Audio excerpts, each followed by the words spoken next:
স্বৈরশাসক আমলিকে আমরা বিতাড়িত করেছিলাম এই অবৈধভাবে। আজকে আসিফ যেভাবে গায়ের জোরে বসে আছে, সে কি কোনো ভোটে নির্বাচিত প্রতিনিধি? সে তো অবৈধভাবে বসে আসছে। কোন সাহসে বসে আসছে? পিচ্ছি বাচ্চা। আমার মেয়ের বয়সও কিন্তু ওর বয়স, আমার মেয়ের। অতএব ও আমাদের কি রাজনীতি শিখাবে? আমরা 16-17 বছর আওয়ামী লীগের সাথে যুদ্ধ করেছি। রাজনীতি কাকে বলে? আগে রাজনীতি শিখতে হবে, রাজনীতি জানতে হবে। আর যদি ও দেশ এবং জনগণের জন্য কাজ করতে চায়, আগে ওকে রাজনীতি নিয়ে পড়তে হবে, রাজনীতি বিষয় জানতে হবে। এভাবে বসে গায়ের জোরে ক্ষমতা ব্যবহার করার প্রয়োজন নাই। কারণ আর আমাদের ইশরাক, উনি জনগণের প্রতিনিধি, ওনাকে জনগণ ভোট দিয়েছে, হাইকোর্ট রায় দিয়েছে। তাহলে সে কিভাবে এখানে বসে আজকে এভাবে কথা বলছে? কোন জোরে? ও কি রাজনীতি বোঝে? ওকে বলছি ভালো হয়ে তুমি সুন্দর মতো পদত্যাগ করো এবং তুমি সবার সাথে মিলেমিশে কাজ করো। তোমাকে যদি ভালোবেসে থাকে অবশ্যই তুমি একদিন দেশ গড়বে, কিন্তু এভাবে গায়ের জোর দেখায়ও না। কালার এক্সপার্ট, জর্জ স্যাপ এবং মাইল্ড অন হ্যান্ডস টেকনোলজি সমৃদ্ধ অরিক্স ক্রিস্টাল ওয়াশ আপনার লন্ড্রি এক্সপার্ট। এই আমাদের মেয়র ইশরাক, উনি জনগণের প্রতিনিধি, কেন ওনাকে শপথ গ্রহণ করানো হচ্ছে না? হাইকোর্টের রায় দিয়েছে, সেখানে আবার কিসের রিট, কিসের আপিল?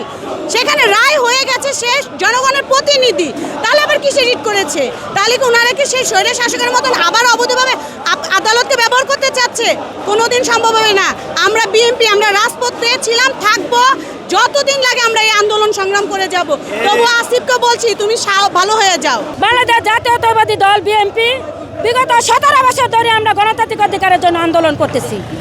আমাদের জনতার মেয়র ইশরাক, সে নির্বাচিত হয়েছে, কোর্ট থেকে রায় পাইছে, তারপরও এই আওয়ামী লীগের প্রেতাত্মাদের এখনো আছে এই বাংলাদেশে। তারা আমাদের ইশরাককে মেয়র নিবেদিত করতেছে না, তাকে শপথ গ্রহণ করতেছে না। তার প্রতিবাদে আমরা গাজীপুর থেকে শওকত ভাইয়ের নেতৃত্বে, রনি ভাইয়ের নেতৃত্বে, মহিলা দল সহকারে, কৃষক দল, যুব দল, ছাত্র দল আজকে এই গাজীপুর থেকে, হ্যাঁ, এখন আমরা আন্দোলন করতেছি। আমরা জানতে পারছি রায় দিয়েছে, কিন্তু আমাদের ইশরাক ভাইকে মেয়রে বসাতে হবে। এর জন্য আমাদের বাংলাদেশের যে সংবিধান অনুযায়ী যে কোর্টে রায় দিয়েছে, সেই রায়কে বাস্তবায়ন করার জন্য। কারণ কিছুদিন আগে আমাদের কোর্ট রায় দিয়েছে আমাদের জননেতা ইঞ্জিনিয়ার ইসাক হোসেনকে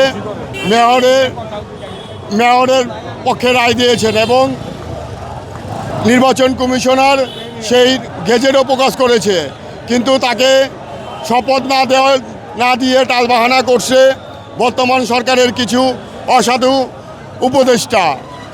আর তাই তার সেই রায়ের, সেই উপদেষ্টার পদত্যাগের দাবিতে আমরা আজকে এই অবস্থান কর্মসূচি অংশগ্রহণ করছি, এবং যতক্ষণ পর্যন্ত উপদেষ্টা আসিফ মাহমুদ পদত্যাগ না করবে ততক্ষণ পর্যন্ত আমরা রাজপথ ছাড়ব না। আনন্দ লাগছে যে তাদের রিট খারিজ করে দিয়েছে, কিন্তু যতক্ষণ পর্যন্ত আপনার মেয়রের ফসল আমরা ঘরে তুলতে পারবো না। আমাদের আন্দোলন ততক্ষণ পর্যন্ত চলবে যতক্ষণ পর্যন্ত মেয়রের শপথ তাকে পাঠ না করাবে, এবং যত পর্যন্ত আপনার আসিফ মাহমুদ পদত্যাগ না করবে তত দিন পর্যন্ত আমাদের এই আন্দোলন চালিয়ে যাব আমরা ঢাকাবাসী।